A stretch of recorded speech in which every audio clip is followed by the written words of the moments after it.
Hello everyone, I welcome you all. आज की class में हम पढ़ेंगे मेंस्ट्रुएशन 3D के बारे में। 2D हम पढ़ चुके हैं, आज से हम शुरू कर रहे हैं 3D।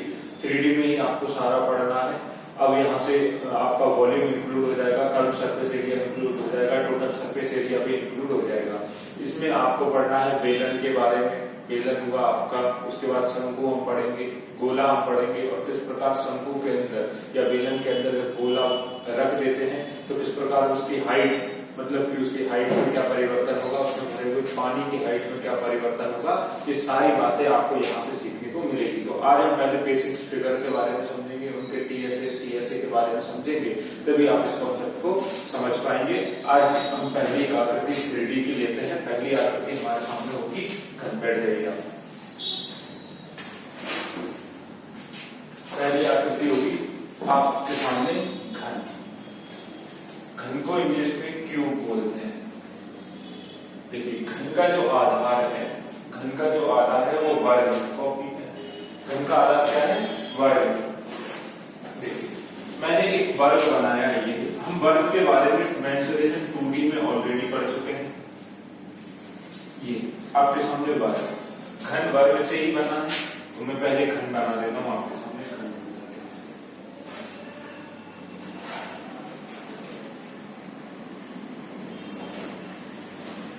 ये है आपके सामने घन, जिसकी सभी भुजाएं समान रहती है। 3D का मतलब होता है ऐसी आकृतियां जिनमें वॉल्यूम होता है, आयतन होता है। नॉर्मल तरीके से कहूं तो ऐसी आकृतियां जिनमें 3 दिशाएं होती है 3D कहलाती है। ये आपकी y अक्ष, x अक्ष और ये है आपका z अक्ष। z अक्ष से मतलब ये ऐसा सामने है। तो सिर्फ 2 दिशाएं ना होकर 3 दिशा, जिसमें की थिकनेस आ जाए, आकृति में मोटाई जिसमें आ जाती है, वो 3D आकृति कहलाती है। 3D में अब मैं आपको बोलकर ही बता देता हूँ, आप लिख लीजिए क्या क्या पढ़ना है। घन पढ़ना है आपको, घन अभी देखते रहिए, यहाँ पर लिखा था घन। दूसरा पढ़ना है आपको घनाभ। घन, घनाभ, घनाभ को इंग्लिश में क्यूबॉइड बोलते हैं। तीसरा आपके सामने है बेलन। बेलन को इंग्लिश में सिलेंडर बोलते हैं। सिलेंडर पढ़ना है। फोर्थ में पढ़ना है शंकु। शंकु का मतलब कौन होता है, CON, कौन। अगला आपको पढ़ना है गोला। गोला मतलब कि स्फीयर। अब देखिए, गोले से ही बन जाता है अर्धगोला। अर्धगोला मतलब कि हेमीस्फीयर।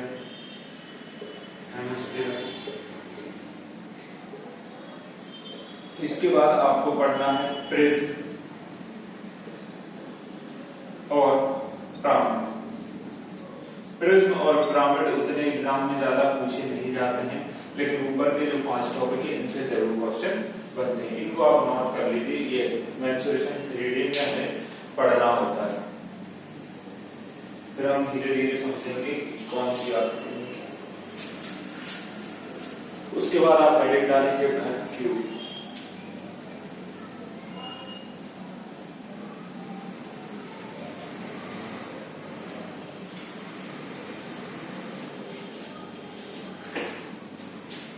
ठीक है, घन और उसका चित्र बना लीजिए। सामने आपके फिगर है, ये मैं मिटा रहा हूं, उम्मीद करता हूं आपने लिख लिया होगा इसको।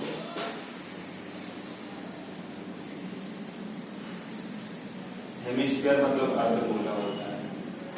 देखिए, ठीक है, समझना शुरू करते हैं।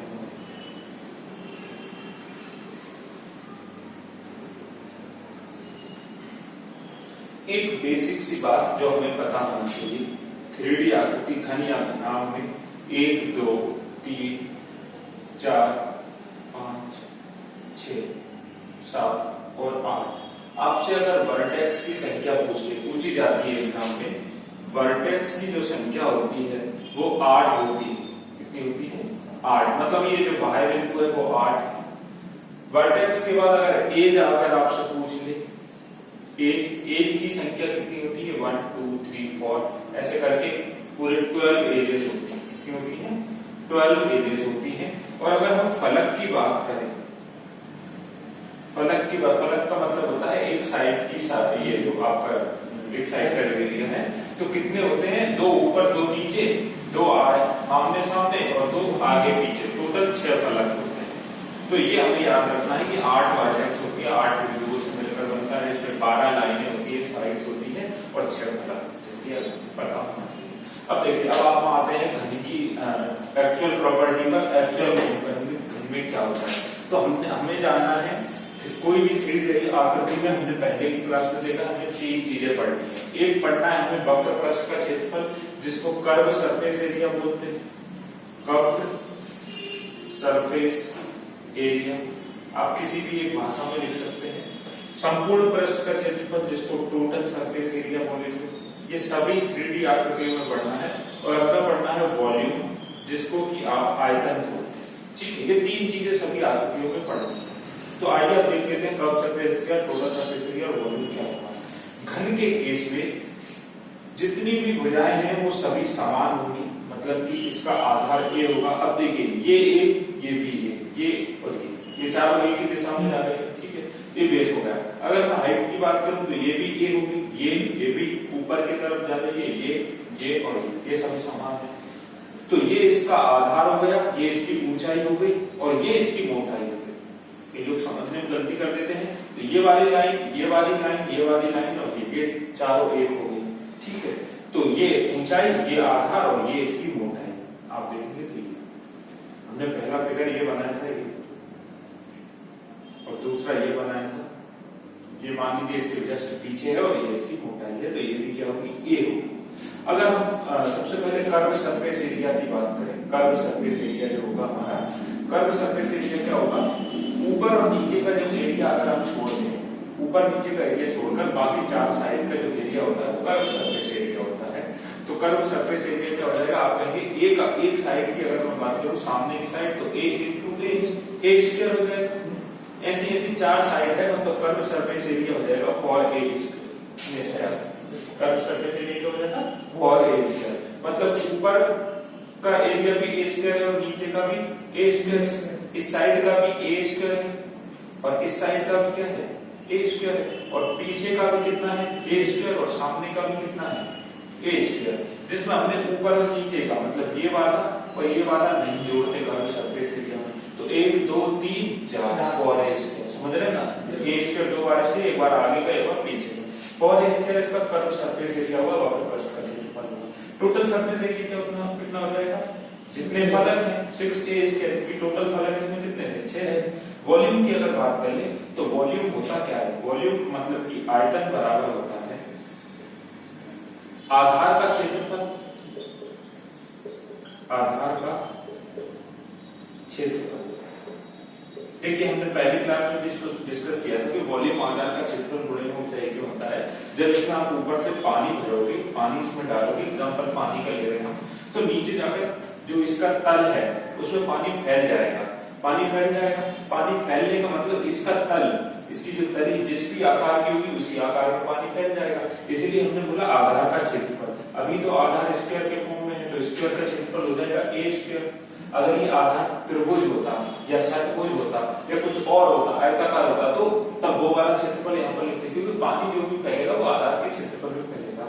आधार के क्षेत्रफल में पानी फैलने के बाद ज्यादा पानी डालने पर पानी हाइट के अलावा ऊपर उठने लगेगा, आगे भरने लगेगा, है ना। और हम देखते हैं ना, सभी सतह पे समान ही तो बढ़ता जाता है। कब तक भराएगा, जब तक कि इसकी लास्ट हाइट पर ना पहुंच जाए। और लास्ट हाइट क्या होगी, इसकी इसमें तो ए ही इसकी हाइट है, सही तीनों भुजाएं बराबर है, तो ए स्क्वायर इंटू ए, मतलब कि वॉल्यूम आ जाएगा इसका ए क्यूब। ये इसका क्या आ जाएगा, आयतन। उम्मीद करता हूँ इस पूरी बात समझ में। ये बहुत बड़ी बात नहीं है, इससे जो आपका क्यूब है, आपको तीनों चीजें याद रखनी है। आयतन क्या है, ए का cube, curve surface area for a square, संपूर्ण पृष्ठ का क्षेत्रफल 6a। अगर इसका विकर्ण आपसे पूछे,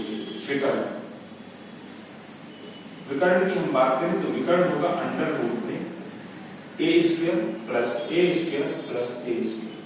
3 बार ए स्क्वायर करना है, क्योंकि क्यूब की बात कर रहे हैं, इसमें 3 साइड्स होती है, 3 डायमेंशन जो है।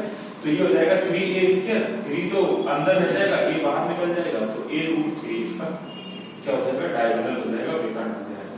इतनी बात को याद ही रख लीजिए आप, क्योंकि अगर बताना पड़ेगा तो सभी में, सारे फलक में पाइथागोरस प्रमेय लगाकर इसको सॉल्व करना। सीधी सीधी बात है, डायगोनल होगा a रूट 3। जबकि हमने पढ़ा है कि वर्ग का विकर्ण होता है a रूट 2, वर्ग का विकर्ण होता है a रूट 2 और घन का विकर्ण होता है a रूट 3। इतनी बात को समझ पा रहे हैं। अब इस सारी बातचीत को मिटा दो, नहीं ना आप नोट करेंगे ना, फोटो खींचेगा, ठीक है मिटा दो, मतलब नहीं आप उससे करेंगे वहां एक बार वो रिवाइज हो जाएगा जैसा आपको ठीक।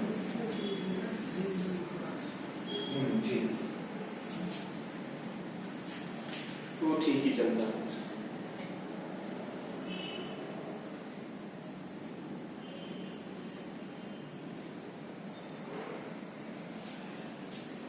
ठीक है, इतना समझ पा रहे हैं। एक क्वेश्चन लिखिए, किसी घन का विकर्ण 3√3 है, किसी घन का विकर्ण 3√3 है, 3√3 है, तो इसका वॉल्यूम बताएं। घन का विकर्ण 3√3 दिया, वॉल्यूम मतलब आयतन बताना है। तो हमें पता है घन का विकर्ण होता है a√3, a√3 की वैल्यू देती है 3√3, √3 से √3 कट जाएगा, मतलब घन की जो साइड है वो कितनी आ जाएगी, 3 आ जाएगी। वॉल्यूम की बात करें तो a क्यूब का मतलब 3 दिया 9 दिया 27 मीटर क्यूब। इतनी बात तो समझ, बहुत आसान है, कोई प्रॉब्लम नहीं होती। तो एग्जाम में कई बार विकर्ण को देखकर आपको ये दे दिया जाता है, ठीक है। और जब a की वैल्यू आ गई तो आप सारी चीजें निकाल लेंगे। इसमें आ जाएगी दूसरी आकृति आपके सामने, घनाभ। घन काफी सिंपल है, ज्यादा क्वेश्चन बेलन और शंकु से बनते हैं एग्जाम में। घन अगली आकृति होगी घनाभ।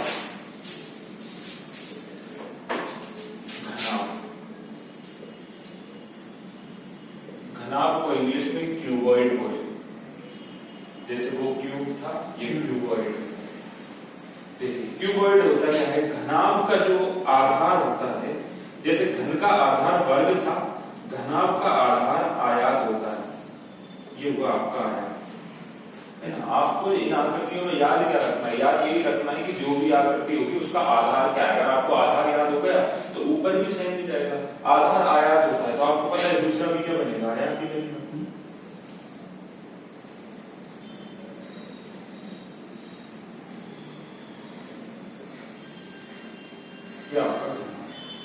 अगर इसका जो है आधार आयत है तो ये इसकी लंबाई होगी l, ये चौड़ाई होगी b और ऊंचाई क्या होगी, ऊंचाई इसको देंगे आप, ठीक है। देखिए पहले ये आधार था, ऊंचाई इसको दे देंगे आप, जो सीधी सीधी लाइन है वो h और ये b।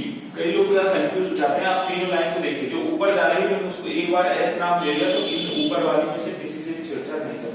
जो लाइटी बजाय उसको l दिया, मतलब ये और ये समान है। उसके बाद b मतलब ये वाली और ये सभी क्या है, b है। तो l इसकी लंबाई है, b चौड़ाई है और h क्या है, ऊंचाई है। ये आपका घनाभ है। अब हम बात कर लेते हैं कर्व सरफेस एरिया की। कर्व सरफेस में मैंने आपको क्या बताया, ऊपर और नीचे का छोड़ के चलना है हमें। कर्व सरफेस एरिया में बाकी पूरा एरिया जोड़कर चलना है। देखिए कर्व सरफेस एरिया आप दो तरीके से निकाल सकते हैं, ये तो आसान बात है। एक आप क्या कर सकते हैं, कर्व सरफेस एरिया के लिए आधार का परिमाण, आधार का, ये क्यों बता रहा हूं मैं, इसका भी दिक्कत बताऊंगा। आधार का परिमाण गुणे में अगर आप ऊंचाई कर देते हैं, गुणे में क्या कर देंगे आप, ऊंचाई कर देंगे, तो भी कर्व सरफेस एरिया मतलब कि वक्र पृष्ठ का क्षेत्रफल निकल आएगा। क्यों निकल आएगा, देखिए आधार का परिमाण से मतलब क्या है, ये वाला, ये आधार है पूरा इसका, इसका परिमाप से क्या मतलब है, L plus L B plus B, ये परिमाप होगा। परिमाप निकालने के बाद आप क्या करेंगे, देखिए कर्व सरफेस एरिया में आपको चलो समझाता हूं होता क्या है। कर्व सरफेस एरिया का मतलब है कोई भी आकृति है, मान लीजिए ये पेन है, इस पेन को मुझे कागज में लपेटना है। पेन को किस में लपेटना है, कागज में।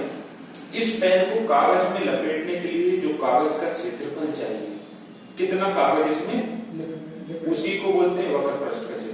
शर्त यह है कि आकृति को ऊपर और नीचे से नहीं लपेटना, खुला छोड़ना है। तो क्या करूंगा, एक कागज लूंगा और उसको चारों तरफ लपेट दूंगा, फिर उस कागज का क्षेत्रफल जो निकालूंगा वही मेरा निकल कर आता है वक्र पृष्ठ का क्षेत्रफल, कर्व सरफेस एरिया।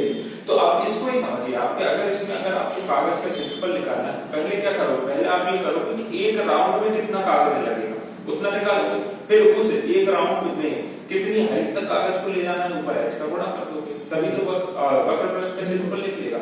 एग्जांपल के तौर पर अगर आपने थोड़ी देर पहले घन की बात की थी तो घन के आधार का क्षेत्रफल क्या होगा? अच्छा घन को चाहिए आधार का क्षेत्रफल लेना तो आधार का परिमाप की बात कर रहा हूं। घन के आधार का परिमाप क्या होगा? a plus A plus A plus A for a ये आधार का परिमाप हो जाता घन का, और घन की ऊंचाई क्या होती है? a।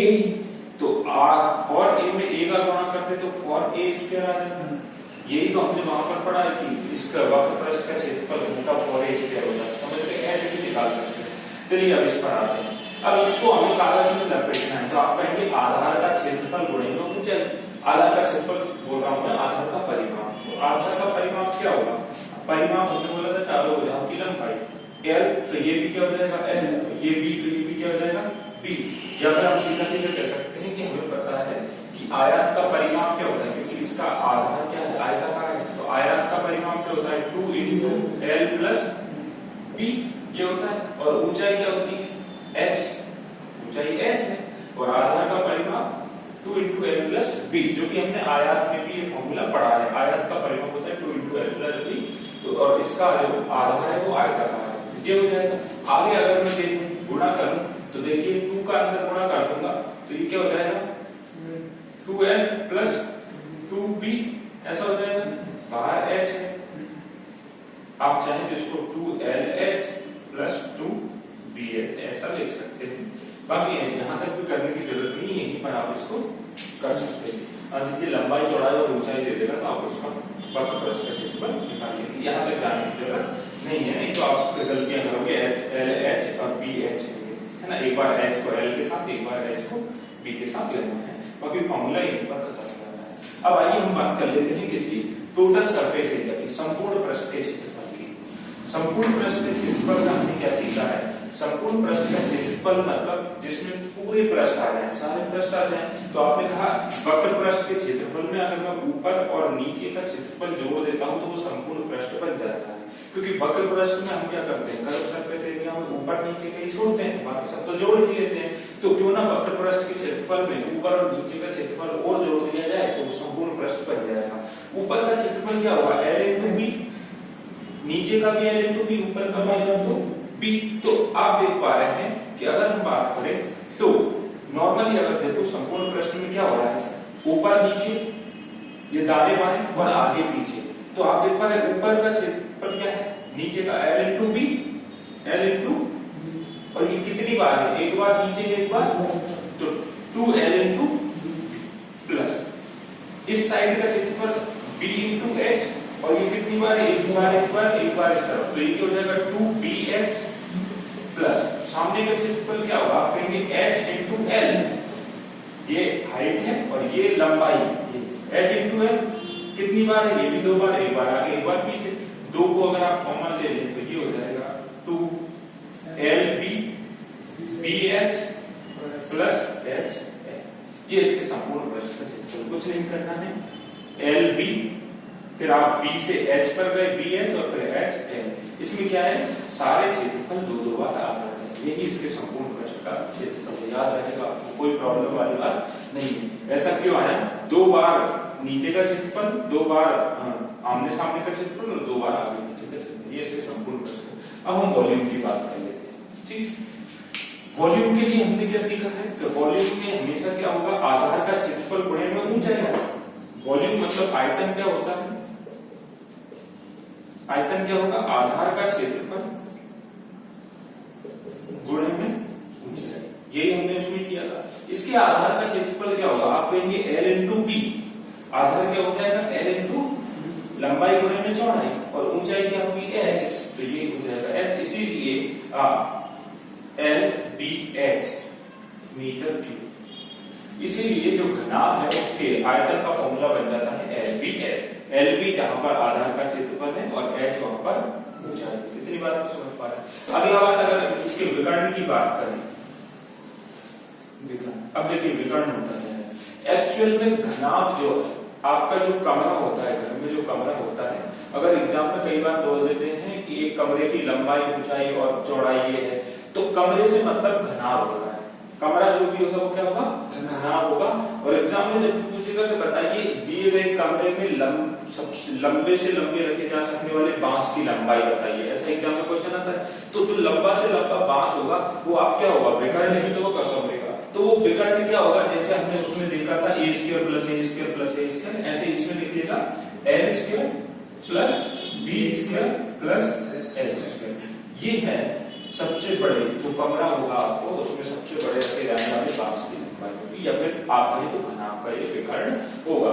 मतलब कि इस कोने से लेकर उस कोने तक की लंबाई ये कहलाती है। अगर आपके घर के कमरे का आपको लंबाई, ऊंचाई और चौड़ाई पता है तो आप उसके विकर्ण की लंबाई पता कर सकते हैं। इस समझ में आगे बढ़ जाओ, ठीक है।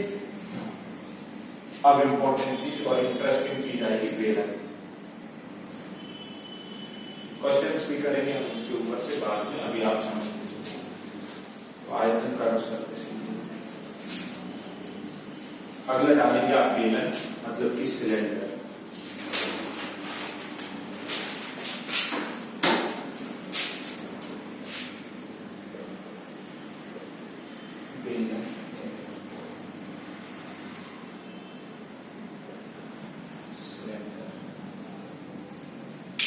देखिए अभी तक हमने जो जो भी आकृति पढ़ी उनमें ऊपर और नीचे का जो क्षेत्रफल था वो समान ही था, ठीक है। बेलन की अगर आप बात करें,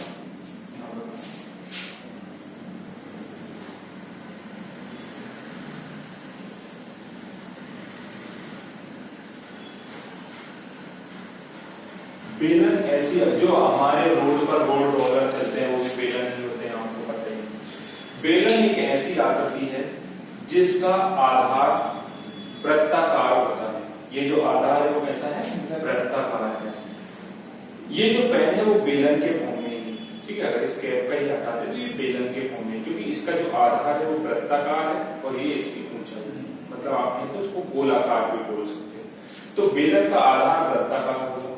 ये सारी चीज जो ऐसी दिख रही है वो एक्चुअल में क्या है, ऐसी गोल गोल है, हाँ है ना। अब अगर इसकी हम बात करें वक्र पृष्ठ के क्षेत्रफल की, curve surface area, curved surface area, मतलब कर्व सरफेस एरिया का मतलब जो क्षेत्रफल मुड़े हुए हैं या उस कागज के क्षेत्रफल जिसमें इस बेलन को लपेटा जा सकता है। शर्त है ऊपर और नीचे के क्षेत्रफल को छोड़ के। तो क्या होगा इसका कर्व सरफेस एरिया, अगर आप देखें तो ये इसका आधार है। आधार में आप मान लीजिए मैंने एक धागा लपेट दिया ये, ठीक है। तो इस धागे की लंबाई जो भी आएगी उस धागे को हमको h ऊंचाई तक लपेटते चलना है, हाँ या ना। मतलब कि आधार का परिमाप, फिर से वही बात, कर्व सरफेस एरिया में आधार का परिमाप गुणे में ऊंचाई। लेकिन इसको हमें याद नहीं रखना, आधार इसका कौन सा है, वृत्ताकार, वृत्त के आकार का है सर्कल के। और सर्कल का परिमाप पेरीमीटर हमने पढ़ा है क्या होता है, 2 पाई r। ये सर्कल का पेरीमीटर होता है। क्यों होता है वो हम पहले डिस्कस कर चुके हैं। पाई 180 है, 2 पाई 360 है, r रेडियस है, ठीक है। 2 पाई r, ये 2 पाई r जो है वो नीचे वाले, ये जो वृत्त नीचे दिख रहा था इसका परिमाप आ गया। लेकिन हमें इस परिमाप को कहां तक लेकर जाना है, इसकी हाइट h हाइट तक। इसको हम हाइट को h नाम देंगे, इस रेडियस को r नाम देंगे।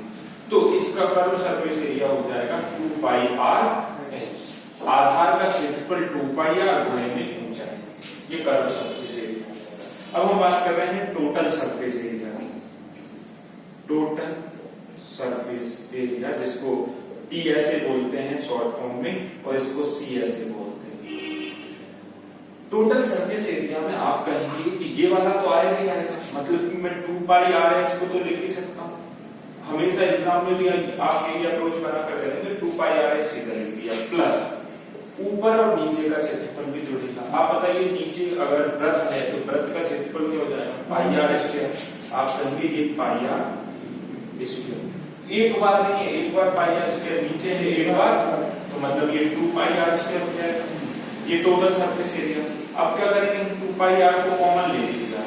जैसे ही आप 2 पाई r को कॉमन लेंगे अंदर क्या बच जाएगा, यहाँ से r प्लस h मतलब h प्लस r बच जाएगा। या फिर मैं इसको ऐसे लिख दूं 2 pi are are plus H, जो कि आपने बचपन से ये फॉर्मूला पढ़ा है, 2 pi are are plus H. दिमाग में आप जब भी एग्जाम में आए इसको मत याद करिए, आप ये लेकर चलिए कि ये है आपका वक्र पृष्ठ का क्षेत्रफल और ये है आपका ऊपर नीचे का क्षेत्रफल, दोनों को जोड़ो। नहीं भी जोड़े एग्जाम में तो यहीं से भी वैल्यू रख के सॉल्व करेंगे, आंसर आ जाएगा।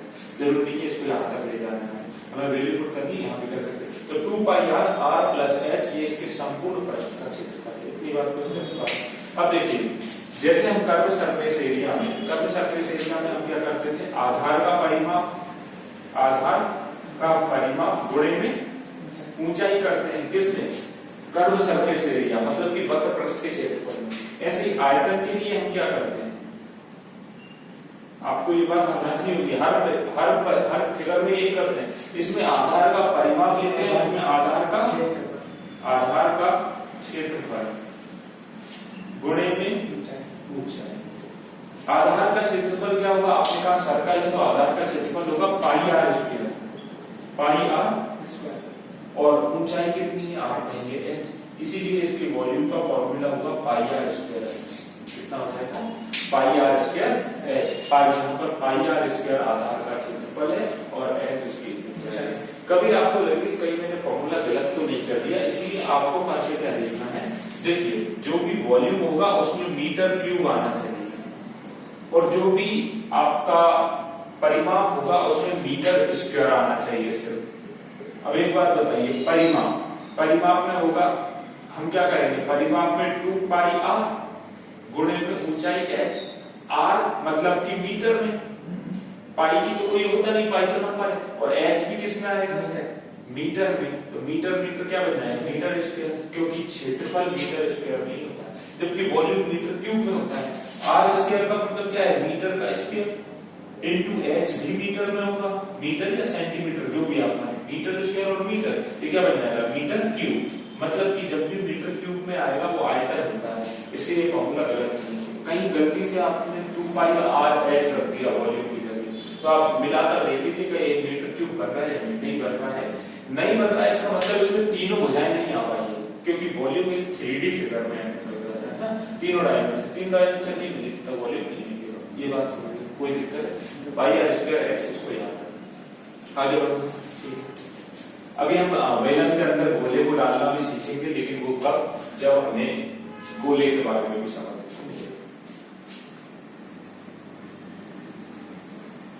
ठीक है, आगे बढ़ो। इसी से जस्ट अगला फिगर ले लेंगे आप, शंकु मतलब कि कोण। ठीक है, अब देखिए इसके नाम को चलिए, शंकु या कोण होता है,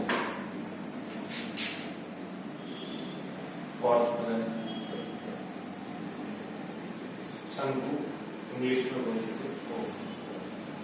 शंकु या फिर कोण और सिलेंडर में एक समानता होती है। क्या समानता होती है, इन दोनों को आधार का क्षेत्रफल समान हो, आधार का क्षेत्रफल समान, लेकिन शंकु में जो टॉप है, जो ऊपरी भाग है, इसमें कोई क्षेत्रफल नहीं होता।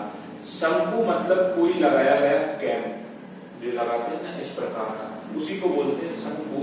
शंकु में ऊपर कोई भी क्षेत्रफल होता नहीं है, मतलब शंकु का जो आपका बनेगा, जो फिगर बनेगा वो कुछ इस प्रकार बनेगा।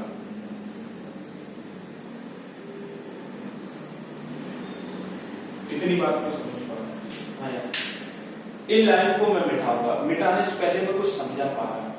एक बेलन में, इसको समझिए आप, एक बेलन से आप 3 शंकु बना सकते हैं, 1 2 3। एक बेलन से कितने शंकु बन जाते हैं, 3, क्योंकि शंकु में ऊपर कोई क्षेत्रफल नहीं है, ऊपर जाकर ये मिल जाएंगे 1 2 3। अब मैं क्या कर रहा हूं, इसको बेलन को मिटा रहा हूं, सिर्फ शंकु बना रहने दे रहा हूं।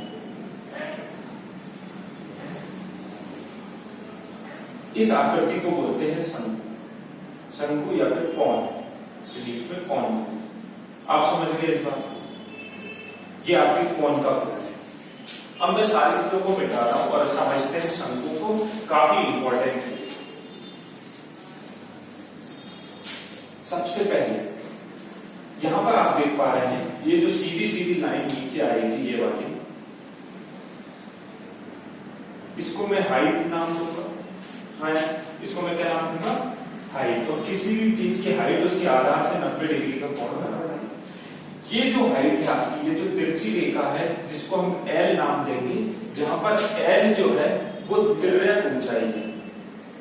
क्या नाम दिया आपने? तिर्यक ऊंचाई। बहुत इंपॉर्टेंट चीज है। इंग्लिश में अगर बोले तो स्लैंट हाइट, स्लैंट हाइट। जबकि एच वहां पर क्या है? हाइट है। और आर क्या है? रेडियस है। बेस रेडियस जिसको बोल सकते हैं, क्योंकि इसमें टॉप की कोई रेडियस होती नहीं है। टॉप की रेडियस क्या है? 0 है, क्योंकि टॉप में कोई भी विड्थ नहीं है।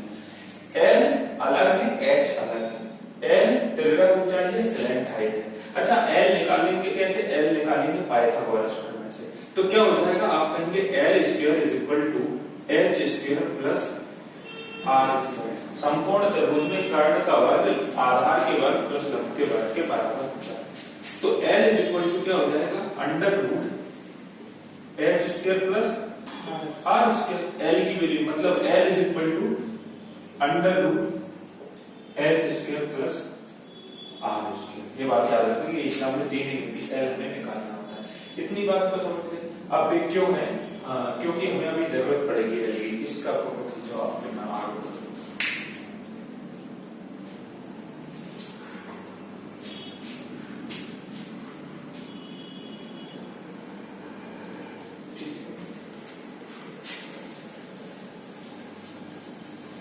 देखिए। अब हम बात कर रहे हैं इसके कर्व सरफेस एरिया CSA की, या हिंदी में वक्र पृष्ठ के क्षेत्रफल CSA, कर्व सरफेस एरिया। इसका कर्व सरफेस एरिया क्या होगा? देखिए, अगर बेलन होता तो बेलन के आधार का क्षेत्रफल 2 पाई आर हो जाता, लेकिन उसमें 2 पाई आर क्यों हो जाता है? क्योंकि उसमें नीचे से लेकर ऊपर तक यूनिफॉर्म चलता है, ऐसा तिरछा नहीं होता। इसका मतलब आप यहाँ पर आधार का क्षेत्रफल नहीं लगा सकते, क्योंकि दोनों तरफ का जो आधार है वो समान नहीं, असमान। ठीक है, तो यहाँ पर जो CSA का जो फॉर्मूला होगा वो होगा आपका पाई आर एल। क्या होगा आपका? पाई आर एल। जब दोनों तरफ की चीजें बराबर नहीं होती तो एक मीन लेना पड़ता है। 2 पाई का मीन जो होगा उससे पाई रह जाएगा, और एल यहाँ पर क्या है? स्लैंट हाइट, ना कि नॉर्मल हाइट है, तिर्यक ऊंचाई। पाई आर एल इसका क्या हो गया? Curve surface area. अच्छा, अगर मैं आपसे बात करूं उसमें टोटल सरफेस एरिया, किसकी बात करेंगे? तो आप कहेंगे इसमें टोटल सरफेस एरिया और कर्व सरफेस एरिया जो है इसमें नीचे का जुड़े हुए उसमें नहीं था, मतलब उसमें दोनों तरफ था। इसमें क्या हो जाएगा? आप कहेंगे pi r L plus pi r square. क्या किया आपने? ये तो आपका था pi r L curve surface area, total निकालोगे तो ऊपर तो कोई एरिया है नहीं, नीचे कितना एरिया है? इस वृत्त का एरिया क्या होगा? पाई आर स्क्वायर है। तो पाई आर स्क्वायर इसमें ऐड कर देंगे तो पाई आर कॉमन आ जाएगा, अंदर क्या हो जाएगा? एल प्लस आर, जहां पर एल की वैल्यू क्या है? अंडर रूट में h square plus r square. कई बार आप कंफ्यूज होंगे एग्जाम में, एल नहीं होगा तो एल कहां से रखेंगे? एल यहां से। तो इसका टोटल सरफेस एरिया TSA क्या हो जाएगा? पाई आर एल मतलब कर्व सरफेस एरिया प्लस आधार का क्षेत्रफल पाई आर स्क्वायर, सबको जोड़ेंगे। अब हम बात कर लेते हैं इसके वॉल्यूम की। वॉल्यूम, अगर मैं बेलन के वॉल्यूम की बात करें तो अभी हमने देखा था बेलन का क्या होता है? पाई आर स्क्वायर एच। क्या होता है? पाई आर स्क्वायर। अब ज्यादा डिटेल में ना जाकर मैं सीधा सीधा आपको बताता हूं। अभी मैंने आपको बेलन के अंदर ही शंकु बनाकर दिखाया, तब आपने देखा था एक बेलन से 3 शंकु बन जाते हैं। इसका मतलब जो बेलन का वॉल्यूम होगा शंकु का उससे 1/3 होगा। इसीलिए इसका आयतन जो होता है वो 1/3 पाई आर स्क्वायर एच होता है। उसका volume pi r square h है और इसका वॉल्यूम क्या है? 1/3 पाई आर स्क्वायर एच। मतलब एक समान ऊंचाई और समान रेडियस के शंकु की क्षमता जो है एक बेलन की क्षमता का 1/3 होती है। क्या है? समान ऊंचाई और समान रेडियस। देखिए, ना मैंने ऊंचाई चेंज की है ना मैंने रेडियस चेंज की है, लेकिन क्षमता फिर भी 1/3 हो गई है, क्योंकि एक बेलन से 3 शंकु बनाए जा सकते हैं। इस बात को समझना, ये इसके वॉल्यूम का फॉर्मूला है 1/3। याद रखिए हमेशा 1/3। जो आपको एक क्वेश्चन था कि इससे एक बेलन से एक शंकु निकाल दिया गया। कैसा शंकु निकाला? समान ऊंचाई और समान रेडियस का शंकु। तो बचे हुए भाग का वॉल्यूम क्या होगा? अब आप बताइए, 1/3 मतलब निकल गया, 3 शंकु बन जाते हैं एक बेलन से, उसमें से एक निकल गया तो बचे कितने 2। इसीलिए हमने कर दिया था बचे हुए भाग का volume 2/3 pi r square h. समझ गए आप, ये बस इतनी सी कहानी थी। 3 में से एक निकल गया तो 2 तो बचे, 2/3 पाई आर स्क्वायर एच। कहने का ये मतलब है कि ये जो बचा हुआ है, अगर आप किसी बेलन में से एक समान ऊंचाई और समान रेडियस का एक शंकु निकाल लेंगे तो बचे हुए भाग का वॉल्यूम ये बच जाएगा। ये हम क्वेश्चन में आपको ज्यादा समझ में आएगा, नए लोग इस पर ज्यादा ध्यान ना दें। इतनी बात समझ पा रहे हैं, नोट कर सकते हैं इसको। ये शंकु के बारे में सब कुछ है।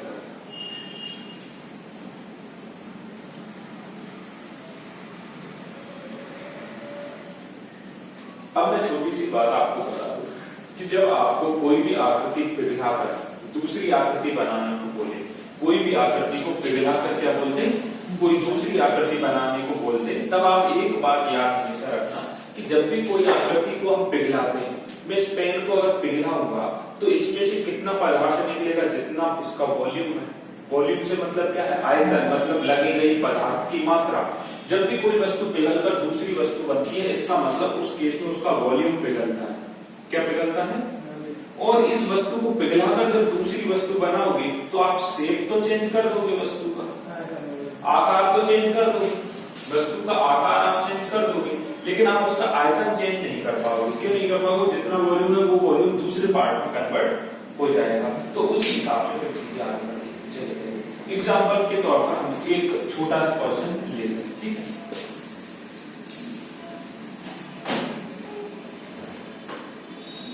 आगे देखिए, एक छोटा सा क्वेश्चन कुछ इस प्रकार है कि एक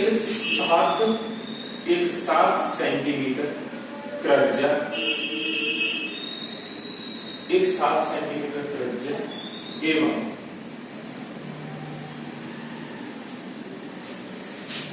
11 और 2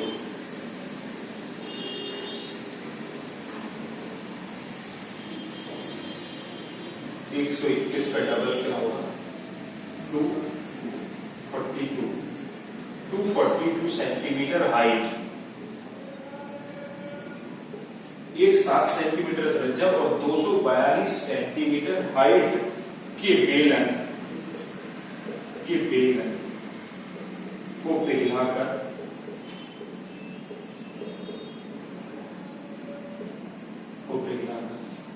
साथ पहले मैं कैलकुलेशन इसलिए कर रहा हूं तो मैं क्वेश्चन खुद ही बना रहा हूं, तो आप जब पाएंगे तो ये क्वेश्चन कर लेना चाहिए।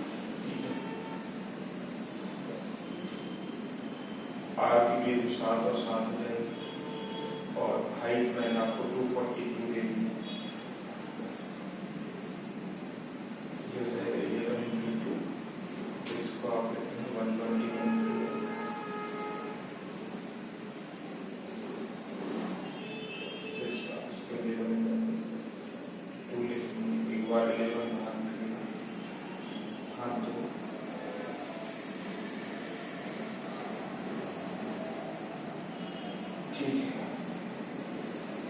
चलिए जो भी है रूट में आ जाएगा, जो भी आ रहा है कोई बात नहीं। पिघलाकर एक हम बना रहे हैं, क्या घन बना रहे हैं, एक घन बनाया जाता है। अभी मैं डायरेक्ट नंबर ऑफ बनाया, घन बनाया जाता है। तो आपको घन की भुजा की लंबाई बताना है, घन की भुजा की लंबाई बताइए।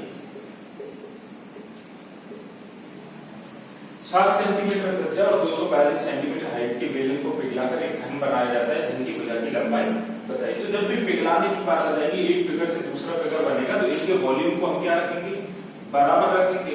मतलब कि घन का वॉल्यूम यहाँ पर बेलन का वॉल्यूम बराबर होगा किसके, घन के वॉल्यूम के। बेलन का वॉल्यूम होता क्या है, आप कहेंगे pi r square H is equal to, घन का वॉल्यूम क्या होगा, ए क्यूब। ठीक है, मुझे एक ही वैल्यू चाहिए, साइड एक भुजा की लंबाई चाहिए, मतलब एक ही वैल्यू चाहिए। पाई का मतलब 22/7 रख देता हूं, तो आर की वैल्यू कितनी है, 7 गुणे 7, और हाइट मुझे दे दी है 242। मैंने इसलिए ऐसी वैल्यू दी थी ताकि ये सब एक दूसरे से कट जाए। ठीक है, ये इससे कैंसिल हो जाए। ठीक है, आप देख पा रहे हैं 11, मैं इसको लिख देता हूँ कितना, 11 into 2। ठीक है, ये 7 अपनी जगह पर है, इसको मैं लिख दूंगा फिर से 11 into 2 into 121 और 121 को वापस लिख दूंगा 11 into 11। ये तो नंबर सिस्टम का पार्ट है, क्यूब निकालने की तरह। जब क्यूब इधर आएगा तो 11 एक बार बाहर आ जाएगा, एक बार 2 बाहर आ जाएगा, ठीक है। यहाँ पर ये बच जाएगा कितना आपका 11 रूट, ये अंदर ही रह जाएगा, जो भी कैलकुलेशन होगा आपका 28, एक ही वैल्यू कितनी आ जाएगी 20, मैं क्यूब के रूप में मैंने इसको निकाल दिया, तो एक ही मतलब साइड की वैल्यू क्या आ जाएगी 11 रूट 28। मेरा मकसद था आपको कि ये बात आना कि दोनों को बराबर रखें, तो बाकी ये कैसे कटेगा इसको आप काट के एक ही वैल्यू निकालेंगे। इतनी बात तो समझ पाए, इसमें कोई प्रॉब्लम नहीं होगी, आगे भी इस पर सवाल करेंगे, यहाँ पर कोई दिक्कत नहीं होना चाहिए। ये कुछ भी आए, शायद मैंने अगर गलत भी काट दिया तो आप इसको सही काट सकते हैं, मेरा मकसद था दोनों को बराबर रखना। आगे बढ़ूंगा, तो ये था आपका किसके बारे में, शंकु या फिर कोण के बारे में।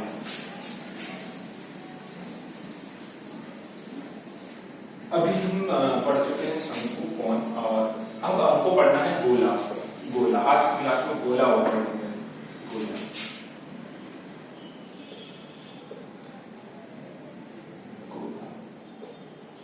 गोला जिसको कि इंग्लिश में स्फीयर बोलते हैं। गोला क्या होता है आप कहेंगे, अगर ये देखूं तो सर्कल है, और सर्कल का ही 3D रूप एक गोला होता है।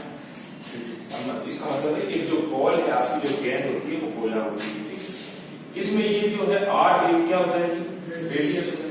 और अगर मैं इस ऊंचाई की बात करूं यहाँ से यहाँ तक, तो ये भी क्या होगी, आप कहेंगे सभी चीजें इसमें आर ही होगी। आप आर इसमें जो है ऊंचाई भी आर होगी, हाइट भी आर होगी, सब कुछ क्या होगा आर होगा। अब हम इसकी बात कर लेते हैं किसकी, टोटल सरफेस एरिया टीएसए की, संपूर्ण पृष्ठ का क्षेत्रफल। देखिए इसमें कर्व सरफेस एरिया या संपूर्ण पृष्ठ का क्षेत्रफल दोनों समान ही होंगे, क्योंकि गोला एक गेंद है, उसको आप हर तरफ से देखोगे तो समान ही दिखाई देगा आपको। जो इसमें जो एरिया होता है वो होता है आपका 4 पाई आर स्क्वायर, और पाई आर स्क्वायर। ये क्यों है, कैसे है, इसके बारे में हम बिल्कुल भी नहीं जाएंगे, हम सीधा इसको रख लेंगे 4 पाई आर स्क्वायर। इसका क्या है, टोटल सरफेस एरिया। अब कर्व सरफेस एरिया तो निकलेगा नहीं इसमें, क्योंकि दोनों चीज समान होती है, आप उसको टीएसए बोले या सीएसए बोले। इसके बाद आ जाता है इसका क्या, वॉल्यूम। क्या कहता है, वॉल्यूम। इसका वॉल्यूम जो होगा वो होगा 4/3 पाई आर क्यूब। क्या होगा, 4/3 पाई आर क्यूब। देखिए इसके बारे में थोड़ा सा डिस्कस कर लेते हैं ताकि आपको रटना ना पड़े। एक जो भी गोला है, गोला बनेगा किससे, जब आप व्रत के ऊपर व्रत जब रखते चले जाओगे ना तो गोला बन जाएगा। लेकिन सर अगर समान रेडियस के व्रत के ऊपर व्रत रखूंगा तो वो तो बेलन बन जाएगा, है ना। गोला है तो सही, लेकिन गोला जो है वो समान रेडियस के व्रत से नहीं बना है। यहाँ पर रेडियस कम है, फिर इसके ऊपर रेडियस अधिक है, ऐसे ऐसे बढ़ता जाएगा, यहाँ मैक्सिमम होगी फिर बढ़ता चला जाएगा, है ना। तो इसमें क्या होगा कि जो रेडियस है वो वेरी करती जाएगी, ऊपर से नीचे तक, आगे पीछे बढ़ती जाएगी। अगर मैं इसके एरिया की बात करूं, एक बड़े वाले व्रत के एरिया की बात करूं तो वो हो जाएगा पाई आर स्क्वायर। क्या हो जाएगा, पाई आर, समझ पाए।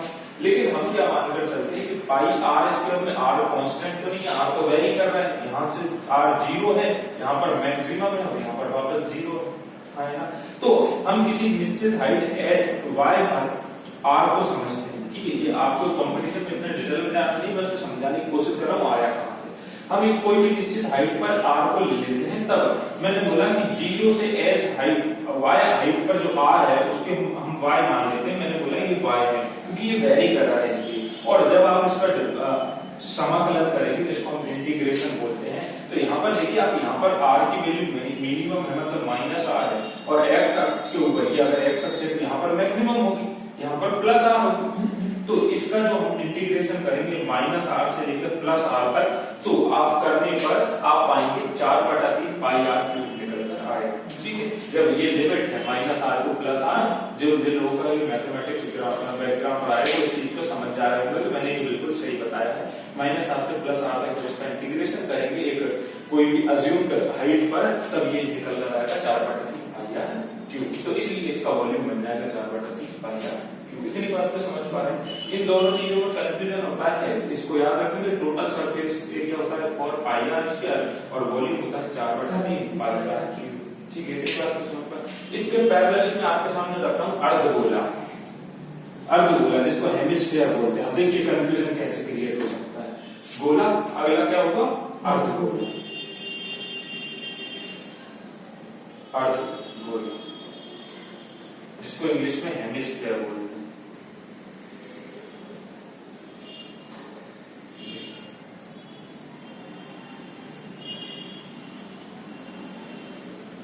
ये, और ये हाइट भी आर ही होगी, लेकिन छोटा बड़ा देख सकता है लेकिन है बराबर ही। अर्धगोला है, रेडियस भी आर और हाइट भी आर। हाइट से मतलब यहाँ पर रेडियस ही सब कुछ होता है, इसमें अलग से हाइट कुछ होती नहीं है, क्योंकि ये सभी तरीके से सभी और बराबर होता है। अगर ये ज्यादा बड़ी दिख रही है तो इसको हम छोटा कर लेते हैं ताकि आर के बराबर ही दिख रही है, ऐसा। ये भी कितना आर, इतनी बात तो समझ पा रहे हैं। अब देखिए इसमें कुछ कंफ्यूजन हो सकता है आपको, इसमें कर्व सरफेस एरिया भी होता है और टोटल सरफेस एरिया भी होता है, जबकि इसमें ऐसा होता है क्योंकि गोला को जब आप बॉल को जब बीच में से कट कर देंगे, कोई गेंद है बीच में से कट कर दोगे तो एक और एरिया निकल कर आ जाएगा, ये वाला कटा हुआ भाग, क्योंकि नीचे वाला तो गोले में भी था, ये गोला था, इसमें ये वाला क्षेत्रफल तो इसमें भी है, ये इसमें भी है, इसमें ये ऊपर वाला था लेकिन अब ऊपर वाला हट गया, कट गया ऊपर वाला, तो आपको कैसा दिखने लगेगा, ये कुछ ऐसा दिखने लगेगा, तो ये वाला क्षेत्रफल भी तो जोड़ना पड़ेगा। तो अगर मैं इसकी कर्व सरफेस एरिया की बात करूं, उसको मैंने टीएसए या सीएसए जो भी आप नाम दो, अगर मैं कर्व सरफेस एरिया की बात करूं, सिर्फ इतने एरिया की बात करूं, तो गोले में मैंने पूरा निकाला था, तो ये उसका आधा हो जाएगा, मतलब इसका कर्व सरफेस एरिया अगर इसका 4 पाई आर स्क्वायर है तो इसका क्या हो जाएगा 2 pi r square curve surface area, इसका जस्ट आधा। लेकिन अगर मैं टोटल सरफेस एरिया टीएसए की इसमें बात करूं तो आप कहेंगे 2 पाई आर स्क्वायर तो रहेगा ही रहेगा।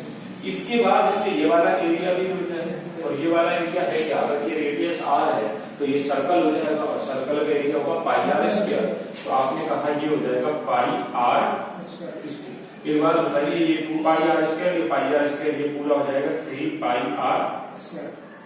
समझ पा रहे हैं बात को? इसका कर्व सरफेस एरिया मतलब कि वक्र पृष्ठ का क्षेत्रफल 2 पाई आर स्क्वायर, संपूर्ण पृष्ठ का क्षेत्रफल 3 पाई आर स्क्वायर, जबकि इसमें सिर्फ संपूर्ण पृष्ठ का क्षेत्रफल ही होता है 4 पाई आर, कर्व सरफेस एरिया इसमें होता नहीं। इतनी बात को समझ। अच्छा, अगर वॉल्यूम की बात करें, आयतन की बात करें, आयतन, इसका आयतन क्या होगा, आप कहेंगे गोले का आधा, गोले में जितना पानी भरा जा सकता है उससे इसमें कितना भरा है, आधा। तो अगर इसका 4/3 पाई आर क्यों है, आधा करूंगा मतलब 2 का भाग दूंगा तो क्या बन जाएगा 2/3 पाई आर, ये आपका इसका क्या हो जाएगा वॉल्यूम हो जाएगा।